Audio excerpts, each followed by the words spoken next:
Voulez-vous parler de vrai pouvoir? Voulez-vous comprendre ce que signifie dominer absolument? Oubliez les héros de bande dessinée, oubliez les empires soutenus par des mensonges, oubliez les nations qui vendent des illusions avec des films et des bombes. Je vais raconter une histoire que personne n'ose enseigner dans les écoles, qu'aucun homme politique n'a le courage de mentionner et qu'Hollywood préfère ignorer. Une histoire qui s'est réellement produite. En seulement 100 ans, l'islam a conquis la moitié du monde connu. Un siècle. Pensez-y, Rome a mis des siècles à construire son empire, au milieu des intrigues, de l'esclavage et du sang. Il a fallu 300 ans à l'Angleterre pour construire la sienne. Les États-Unis, après 2 siècles et demi, patinent toujours. Mais l'islam?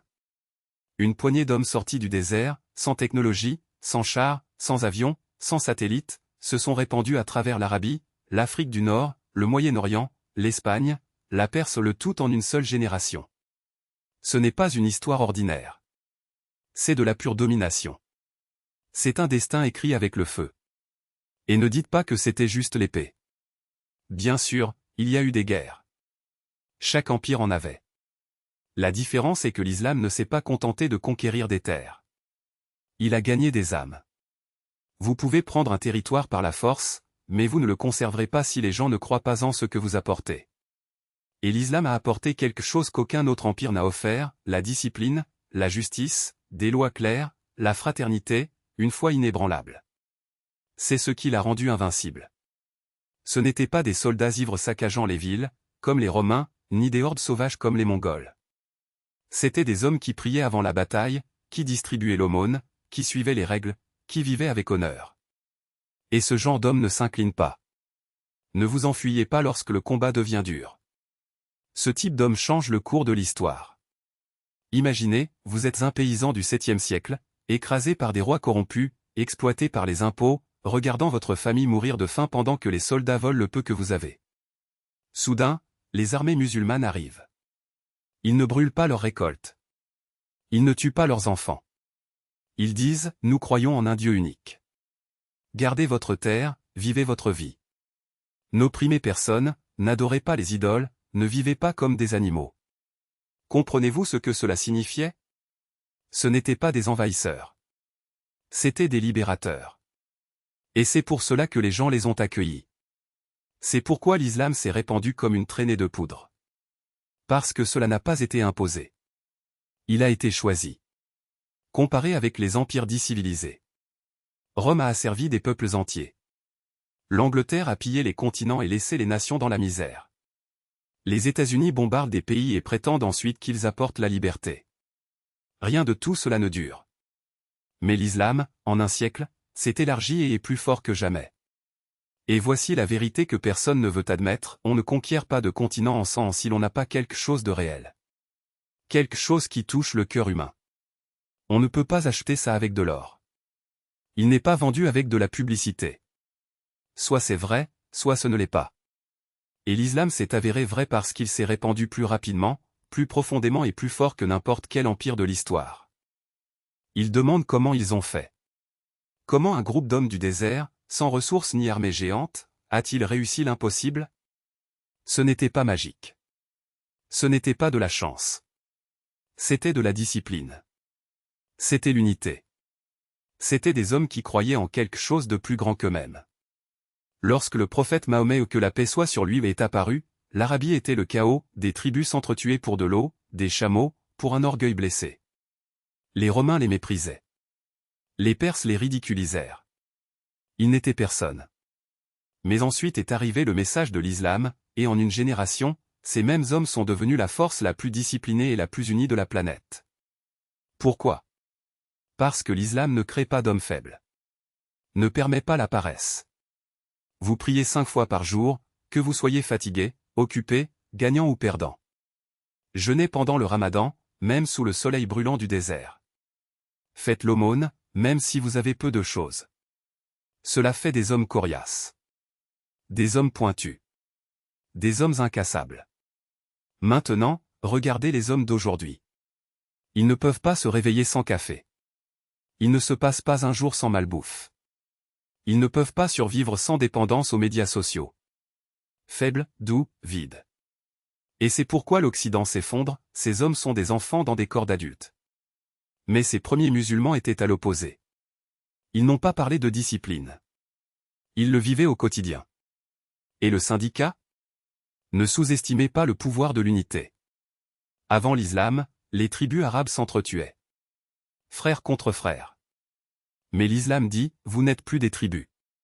Vous êtes une seule oumma, une seule fraternité, une seule nation sous Dieu. Et soudain, des hommes qui s'étaient auparavant égorgés se battaient côte à côte, comme un seul. Personne ne pouvait les arrêter. Pensez-y, 10 000 hommes combattant individuellement sont facilement brisés. Mais 10 000 hommes agissant comme un seul corps, un seul esprit, un seul cœur? Ils sont imparables. C'est ce qu'a fait l'islam. Il a transformé le chaos en unité. Il a transformé la faiblesse en force. Il a transformé des tribus dispersées en une armée de croyants qui savaient exactement pourquoi ils se battaient.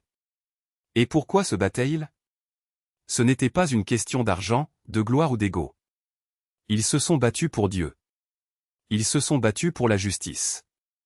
Ils se sont battus pour mettre fin à l'oppression. Ils se sont battus pour établir l'ordre. Comprenez-vous le pouvoir de cela? Si vous vous battez pour de l'argent, vous abandonnez lorsque vous êtes fatigué. Si vous vous battez pour votre ego, vous vous enfuyez quand vous avez peur. Mais si vous vous battez pour Dieu, vous n'abandonnez pas. Ne vous enfuyez pas, mourrez en vainqueur, car vous savez que la victoire est déjà la vôtre. C'est la raison pour laquelle l'islam s'est répandu si rapidement, tout homme qui rejoignait les rangs n'était pas seulement un soldat. C'était un croyant. Il ne s'est pas contenté de brandir l'épée. Il faisait preuve de conviction. Et la conviction est une arme plus puissante que n'importe quelle technologie, plus forte que n'importe quel empire, plus meurtrière que n'importe quel roi. Aujourd'hui, l'Occident investit des milliards dans les armées, dans les armes, dans la propagande. Et même alors, il perd face à de petits groupes d'hommes qui croient vraiment. Car en fin de compte, ce ne sont pas les chars qui gagnent les guerres. Ce sont les hommes. Et des hommes qui prient, qui se disciplinent, qui n'ont pas peur de la mort parce qu'ils ne vivent pas seulement pour ce monde? Ce sont eux qui changent l'histoire. Ce sont eux qui bâtissent des empires durables. Ce sont ceux que l'islam a formés en 100 ans et qu'aucun autre système n'a pu égaler en 1000. Passé, mais il se trompe. L'islam n'a pas connu d'âge d'or, c'est l'âge d'or. Car pendant que d'autres empires pourrissent, l'islam se renouvelle. Chaque génération qui se lève avec foi, discipline et unité ravive la même flamme qui a enflammé le monde il y a des siècles. Et le plus ironique? L'Occident, avec toute sa technologie, ses algorithmes et ses armes de précision, n'a pas encore compris la leçon la plus fondamentale, on ne peut pas vaincre un peuple qui croit. On ne brise pas une civilisation qui repose sur la vérité. Regardez les musulmans d'aujourd'hui. Répandus à travers le monde, persécutés, calomniés, bombardés et toujours en croissance. Pourquoi? Parce que l'islam n'est pas un système politique qui peut être renversé par un seul coup d'État. Ce n'est pas une idéologie qui s'effondre avec une crise économique. C'est une réalité spirituelle qui vit dans le cœur de chaque croyant. Et lorsqu'un homme croit que sa vie a un but au-delà de ce monde, que sa lutte est pour quelque chose d'éternel, que sa discipline est un acte d'adoration, il devient incassable. L'Occident dépense des fortunes pour tenter de vaincre l'extrémisme, comme si le problème n'était qu'un groupe d'hommes armés de fusils. Mais l'extrémisme n'est pas l'islam, c'est ce qui arrive quand on essaie d'écraser une foi avec des tanks et des drones. Parce que l'islam n'est pas faible. Il est résilient. Il a survécu aux croisades, aux colonisations, aux dictatures, aux occupations. Et il n'a pas seulement survécu, il a prospéré. À mesure que les empires tombaient, des mosquées furent érigées. Tandis que les nations s'effondraient, le savoir islamique illumina le monde. Alors que les rois et les présidents ont trahi leur peuple, le Coran est resté inchangé, mot pour mot, depuis le premier jour. Et voici la vérité que personne ne veut admettre, l'islam n'a pas besoin d'empire pour être grand. Il n'a pas besoin de palais, d'armées permanentes, de propagande. Il a juste besoin d'hommes qui se lèvent et disent « J'appartiens à Dieu, et ma vie en est un témoignage ». Car en fin de compte, ce ne sont pas les frontières qui définissent une civilisation. Ce sont les hommes. Et les hommes qui prient avant de se battre, qui jeûnent avant de gouverner, qui s'humilient avant de conquérir, sont ceux-là qui construisent quelque chose qui dure. L'Occident en a peur. Parce qu'il sait qu'il ne peut pas rivaliser. Comment vaincre un peuple qui ne craint pas la mort? Comment corrompre un système qui n'est pas basé sur la cupidité? Comment diviser une nation qui s'unit sous la bannière du « Il n'y a de divinité que Dieu ». Vous ne pouvez pas. Et c'est pourquoi, au lieu de lutter de front, ils tentent d'affaiblir l'islam de l'intérieur. Avec des doutes, des distractions, avec le poison de l'individualisme. Pourquoi suivre les anciennes règles, murmure-t-il. Pourquoi ne pas vivre comme tu veux? Parce qu'ils savent que si les musulmans oublient leur discipline, leur unité, leur foi, ils deviennent comme eux, fragiles, divisés, perdus. Mais voici la bonne nouvelle, l'islam n'est pas une mode. Ce n'est pas une tendance qui se démodera. C'est une vérité qui a été révélée à toute l'humanité, et les vérités ne disparaissent pas simplement parce que les gens cessent d'y croire. Ils attendent. Ils restent.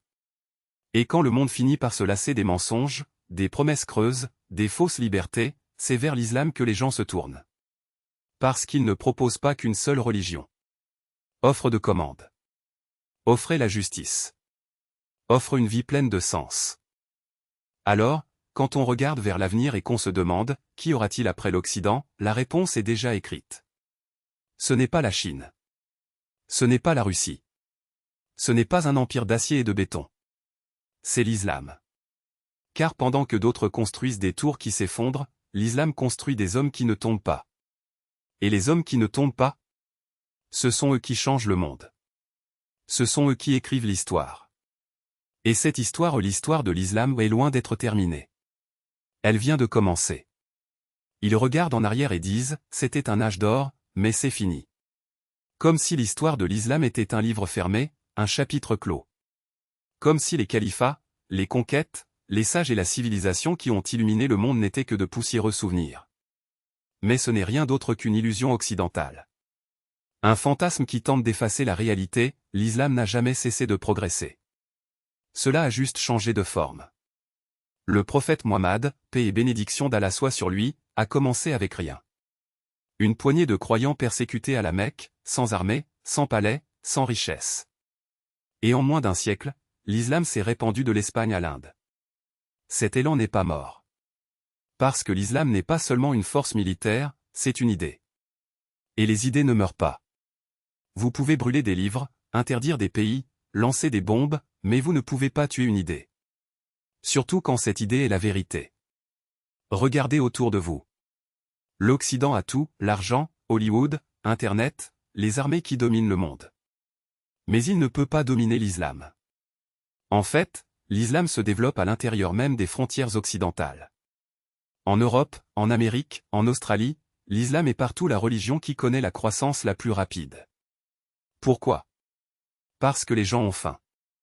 Avides de vérité, de discipline, de quelque chose de réel dans un monde construit sur le mensonge. L'Occident est noyé dans la dépression, l'anxiété, les familles détruites, la drogue, l'alcool, des industries milliardaires qui empoisonnent les vies avec la pornographie, le jeu et un consumérisme sans fin. Rien de tout cela n'apporte le bonheur. Rien de tout cela ne comble le vide. Ainsi, quand ils regardent l'islam, ils voient quelque chose de différent, les musulmans jeûnent pendant un mois entier, prient 5 fois par jour, maintiennent la discipline, évitent les poisons du monde, fondent des familles solides, protègent leurs femmes, forment des hommes intègres. Et ils pensent, peut-être qu'ils ont raison. Et voici le détail qui les terrifie, on ne peut pas l'arrêter. Vous pouvez diffamer l'islam dans les médias 24 heures sur 24, faire des films, des jeux, diffuser de la propagande, mais tout cela ne fait qu'alimenter la curiosité. Plus ils attaquent, plus les gens cherchent des réponses. Et lorsqu'ils lisent eux-mêmes le Coran, ils découvrent la vérité, ce n'est pas ce que les médias ont montré. Ce n'est pas du terrorisme. Ce n'est pas de l'oppression. C'est léger. C'est pourquoi les célébrités se convertissent. C'est pourquoi les athlètes se convertissent. C'est pourquoi un nombre record d'hommes et de femmes ordinaires adhèrent à l'islam. Ils voient la vérité et comprennent, l'islam n'est pas seulement une religion. C'est une bouée de sauvetage. Et ce n'est pas seulement par la conversion que l'islam grandit. C'est pour la famille. Les musulmans ont des enfants. Les musulmans créent des foyers solides. Les musulmans transmettent des valeurs. Pendant ce temps, l'Occident est en train de mourir. Le taux de natalité chute. Les mariages s'effondrent. Des familles qui s'effondrent. Dans 50 ans, de nombreuses nations occidentales n'existeront même plus comme aujourd'hui. Mais l'islam? Vous serez plus fort que jamais. Et ne pensez pas que l'islam ait peur de la modernité. Celui qui dit ça ne comprend rien. L'islam utilise la technologie, les réseaux sociaux, Internet, vous pouvez essayer de le censurer, mais les musulmans trouveront un moyen. Chaque vidéo sur TikTok, chaque court-métrage sur YouTube, chaque publication sur Instagram contenant un verset du Coran, un hadith du prophète, l'histoire d'un héros musulman, c'est l'islam qui gagne les cœurs en temps réel. C'est ce qui terrifie l'Occident, ce ne sont ni des chars, ni des bombes, ni des armées. C'est le fait que les gens choisissent l'islam de leur plein gré. Et aucune force au monde ne peut arrêter un choix fait avec conviction. Parce que la vérité n'a pas besoin de siècles pour gagner. La vérité n'a pas besoin de propagande. La vérité n'a pas besoin de mensonges. Quand les gens la voient, ils la reconnaissent. Ils la serrent dans leurs bras. Et c'est pourquoi l'islam continuera à progresser. Pas seulement sur les terres ou les nations, mais sur les cœurs. Et c'est là la vraie victoire.